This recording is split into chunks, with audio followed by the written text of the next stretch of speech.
여러분 안녕하세요. 10월 다섯째 주 가정예배를 우리 함께 시작하도록 하겠습니다. 우리 다 함께 찬송가 546장 우리 함께 찬양하시겠습니다.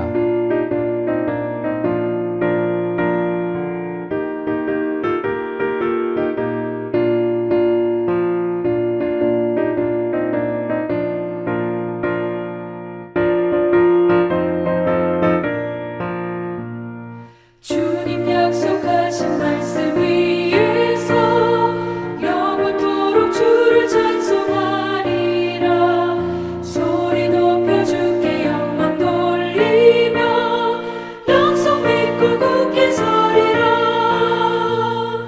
굳게 서리 영원하신 말씀 위에 굳게 서리.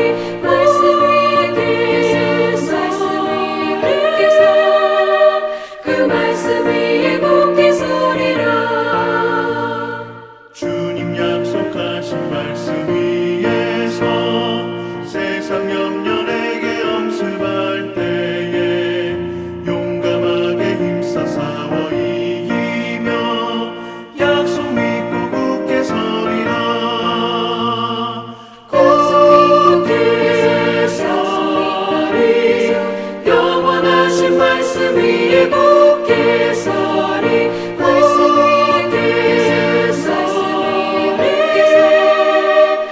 말씀 위에 굳게 서리라.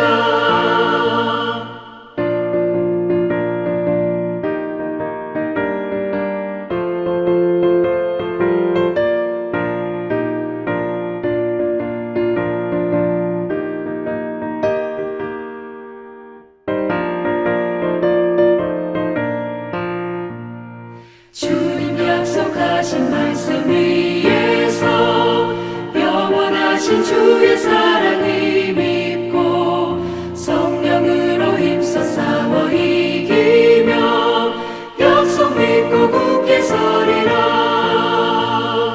굳게 서리 영원하신 말씀 위에 굳게 서리.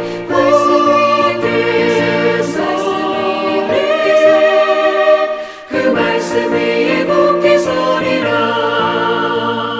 주님 약속하신 말씀 위에서 성령 인도하는 대로 해가며 주님 품에 항상 안식 얻으며 약속 믿고 굳게 서리라.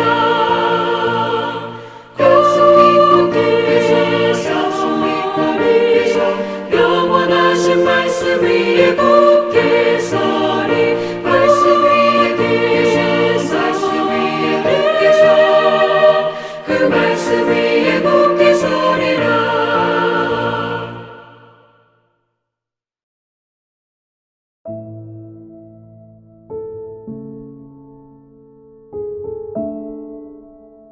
복 있는 사람은 악인의 꾀를 따르지 아니하며 죄인의 길에 서지 아니하며 오만한 자의 자리에 앉지 아니하며 오로지 주님의 율법을 즐거워하며 밤낮으로 율법을 묵상하는 사람이다.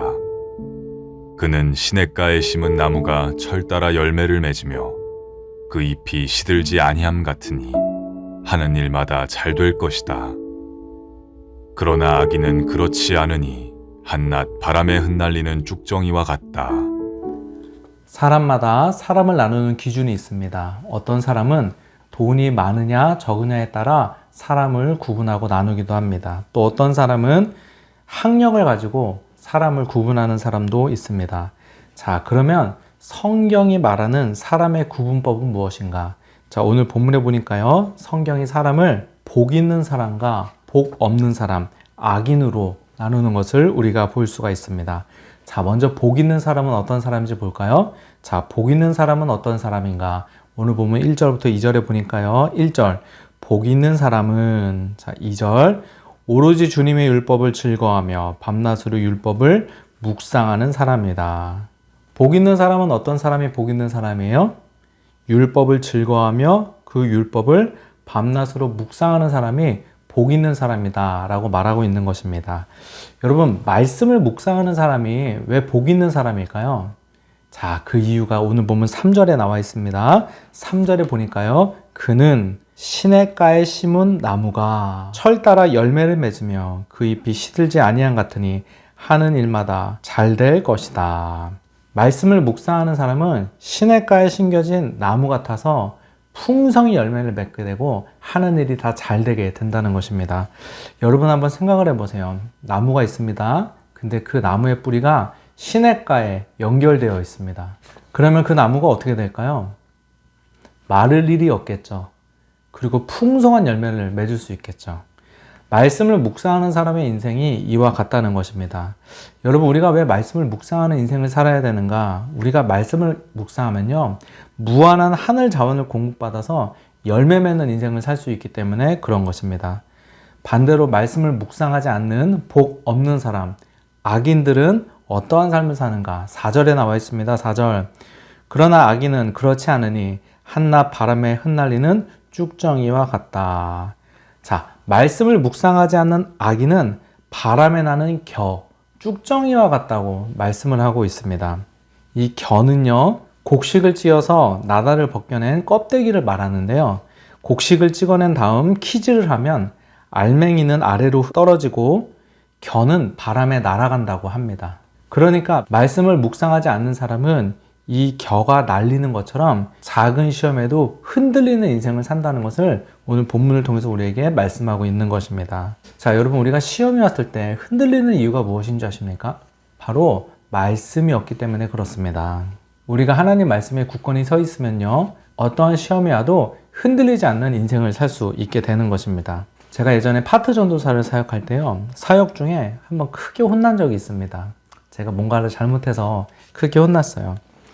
수예배 후에 크게 혼나고 집으로 돌아오는데 얼마나 마음이 자책이 되는지 사역을 내려놓을까라는 생각까지 하게 되었습니다.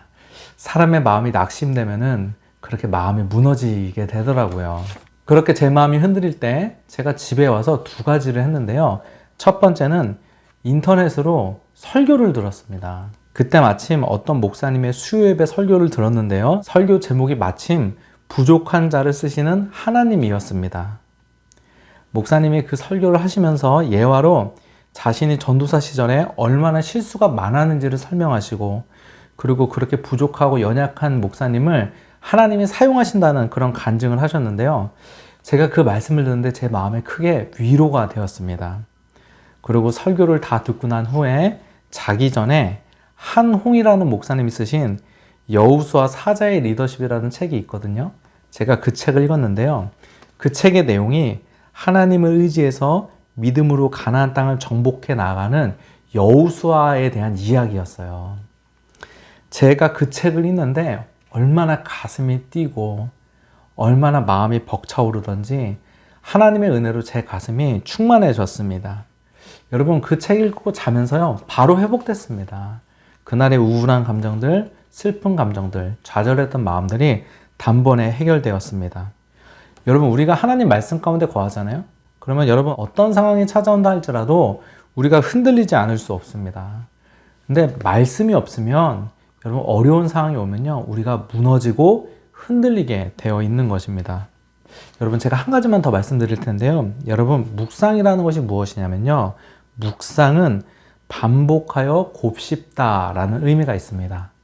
즉, 묵상이라는 것은 소가 되새김질을 하듯이 하나님의 말씀을 계속 되새김질하는 것이 묵상이에요. 하나님 말씀을 우리가 이렇게 읽잖아요. 그러면 읽고 묵상의 단계로 들어갈 때는요, 그 말씀을 그냥 지나치지 말고 오랜 기간 계속 그 말씀에 관해서 생각하고 계속 곱씹는 작업이 필요한 거예요. 그것이 바로 묵상인 거예요. 저의 얘기를 좀 하면요, 저는 이제 저희 교회 부목사로서 2주에 한 번씩 새벽 설교를 하거든요. 저는 새벽 설교가 끝나면은 그 다음 본문을 이렇게 미리 읽습니다. 그리고 그 다음 새벽 설교 할 때까지 그 본문을 계속 혼자 반복해서 생각합니다. 계속 반복해서 생각하면서 본문에 대한 질문도 생각하고요. 그 질문의 답이 무엇일까도 계속 생각을 합니다. 그리고 천천히 본문을 계속 조금씩 보면서 앞뒤 문맥도 살펴보기도 합니다.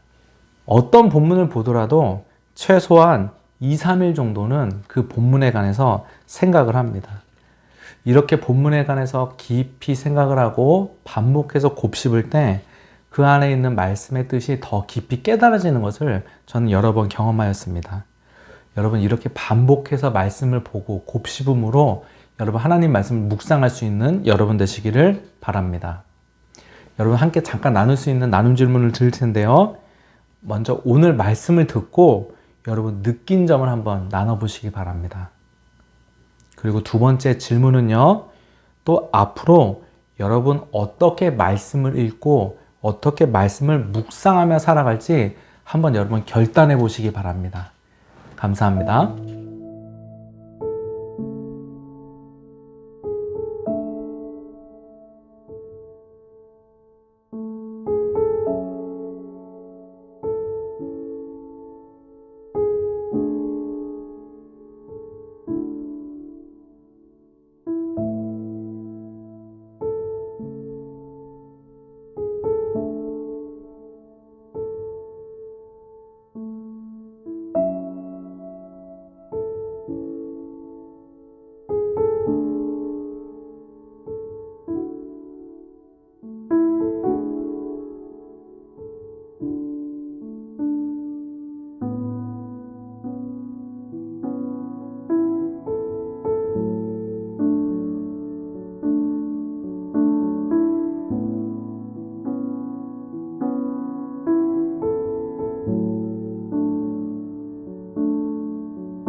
다 함께 주기도문 하심으로 가정예배를 마치도록 하겠습니다. 하늘에 계신 우리 아버지여, 이름이 거룩히 여김을 받으시오며 나라의 임하옵시며 뜻이 하늘에서 이룬 것 같이 땅에서도 이루어지이다. 오늘날 우리에게 일용할 양식을 주옵시고 우리가 우리에게 죄 지은 자를 사하여 준 것 같이 우리 죄를 사하여 주옵시고 우리를 시험에 들게 하지 마옵시고 다만 악에서 구하옵소서. 대개 나라와 권세와 영광이 아버지께 영원히 쌓옵나이다. 아멘.